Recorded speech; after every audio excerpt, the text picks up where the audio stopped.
তেঁতুলের এই রেসিপিটা যে এখনও পর্যন্ত ট্রাই করে নাই তার জীবনটাই লস।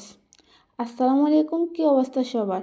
আজকে আমি অসম্ভব মজাদার কাঁচা তেঁতুলের ললিপপ তৈরি করে দেখাবো। এখন যেহেতু শীতের সিজন, তাই কাঁচা তেঁতুল পাওয়া যাচ্ছে বাজারে। আপনারা খুব দ্রুত এই রেসিপিটা ট্রাই করে নেবেন, কারণ কাঁচা তেঁতুলের সিজন বেশি দিন থাকে না। তো এখানে আমি 500 গ্রাম তেঁতুল নিয়েছি। এখন আমি এই তেঁতুলগুলার উপরের খোসাটা ছাড়িয়ে নিব। তো আমি একটা পদ্ধতি ট্রাই করলাম, যেখানে বলা হয়েছিল যে তেঁতুলগুলা 2 দিনের জন্য ফ্রিজে রেখে এরপর 1-2 ঘন্টা পানিতে ভিজিয়ে রাখার পর খোসাগুলো নাকি খুব সুন্দরভাবে উঠে আসে। তো আমি সেই টিপসটা ফলো করলাম, বাট আমি পারলাম না। অনেকক্ষণ চেষ্টা করার পরও প্রপারভাবে আমি তেঁতুলের খোসাগুলো আলাদা করতে পারি নাই। তাই আমি কি করলাম, চুলায় একটা পাতিলে হালকা পরিমাণ পানি গরম হতে দিয়েছি, আর তেঁতুলগুলো দিয়ে হালকা একটু নাড়াচাড়া করে নামিয়ে নিব। কয়েক সেকেন্ড রাখবো, এরপরে নামিয়ে নিতে হবে। তারপর দেখবেন খোসাগুলো খুব সহজে আপনারা তুলে ফেলতে পারবেন।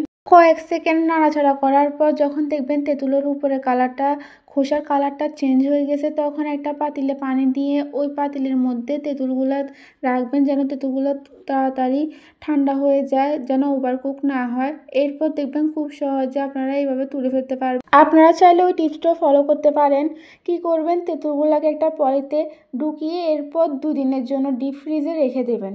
এরপর তেঁতুলগুলোকে ডিপ ফ্রিজ থেকে নামিয়ে ঠান্ডা পানিতে বা নর্মাল টেম্পারেচারের পানিতে কয়েক ঘন্টার জন্য ভিজিয়ে রাখবেন। এরপর দেখবেন খোসাগুলো খুব সহজে তুলে ফেলতে পারবেন। খোসা ছাড়ানোর পর তেঁতুলগুলোর ভিতর থেকে বিচিগুলোকে আলাদা করে নেবেন। আর বিচিগুলো থাকলেও সমস্যা নেই, তবে আলাদা করে নিলে খেতে ভালো লাগবে। ছুরির সাহায্যে আপনারা খুব সহজে তেঁতুলগুলোর বিচিগুলো আলাদা করে নিতে পারবেন। এরকম করে আমি সবগুলো তেঁতুলের বিচি আলাদা করে নিয়েছি। এখন এই কাঁচা তেঁতুল দিয়ে আপনাদেরকে মোরব্বা বা তেঁতুলের ললি তৈরি করে দেখাবো।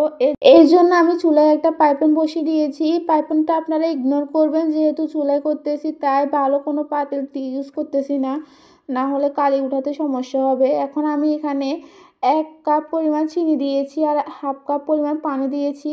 যদি আপনারা মোরব্বার শিরাটা একটু ঘন রাখতে চান, তাহলে পানির পরিমাণটা কম দিবেন, আর না হলে একটু বাড়ায় দিবেন। এখানে আমি সামান্য একটু ফুড কালার ইউজ করতেছি, চাইলে এটা স্কিপ করতে পারেন, আর অথবা ফুড কালারের পরিবর্তে হলুদ গুঁড়া ইউজ করতে পারেন। তো এখন আমি এখানে লবণ আর মরিচের গুঁড়া দিয়ে দিচ্ছি সামান্য পরিমাণ। লবণটা আপনারা আপনাদের টেস্ট অনুযায়ী বাড়িয়ে অথবা কমিয়ে নেবেন, আর চিনির পরিমাণও যে যেরকম খাবেন সে অনুযায়ী চিনিটা দিয়ে দিবেন। চিনি শিরার মধ্যে যখন একটা বলক চলে আসবে, তখন আমি তেঁতুলগুলো দিয়ে দিব। আর আমি একটা একটা করে সবগুলো তেঁতুল দিয়ে দিচ্ছি। তেঁতুল একটার উপর আরেকটা দিবেন না, এতে করে তেঁতুলগুলো জন্য ছড়ানো পাত্রে তেঁতুলগুলার মুরব্বা তৈরি করে নেবেন। তো আমি এরকম করে সবগুলো তেঁতুল দিয়ে দিয়েছি। এখন আমি তেঁতুলগুলোকে উল্টিয়ে নিব। তেঁতুলে পানি দেওয়ার সময় মনে রাখবেন যে তেঁতুল দেওয়ার পরে কিন্তু তেঁতুল থেকে পানি ছাড়ে। যেমন আমি দেওয়ার সময় দেখেন তেঁতুলের পানি কীরকম ছিল আর এখন কীরকম। তো আমি সবগুলো তেঁতুল এরকম উল্টিয়ে নিয়েছি, আর দেখতে পাচ্ছেন কয়েকটা তেঁতুল আমার ভেঙে গিয়েছে। তাই কাজটা সাবধানে করার চেষ্টা করবেন, যাতে করে সবগুলো তেঁতুল এরকম আস্ত থাকে। তো আমার সবগুলো তেঁতুল উল্টে নেওয়া হয়ে গেলে এখন আমি বাকি উপকরণগুলো দিয়ে দিব।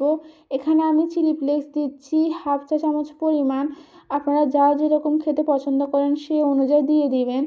এরপর আমি দিয়ে দিচ্ছি 5 ফোড়নের গুঁড়া। এখানে আমি 1/2 চা চামচ পরিমাণ 5 ফোড়নের গুঁড়া দিয়ে দিচ্ছি। এরপর সবগুলো তেঁতুলকে হালকা একটু নেড়ে চেড়ে 5 ফোড়ন আর চিলি ফ্লেক্সের সাথে মিশিয়ে নিব।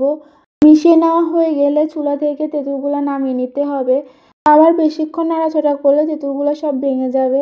তাই আমি এখন চুলা থেকে নামিয়ে নিব, আর নামিয়ে আপনাদেরকে পরিবেশন করে দেখিয়ে দিচ্ছি কেমন হয়েছে।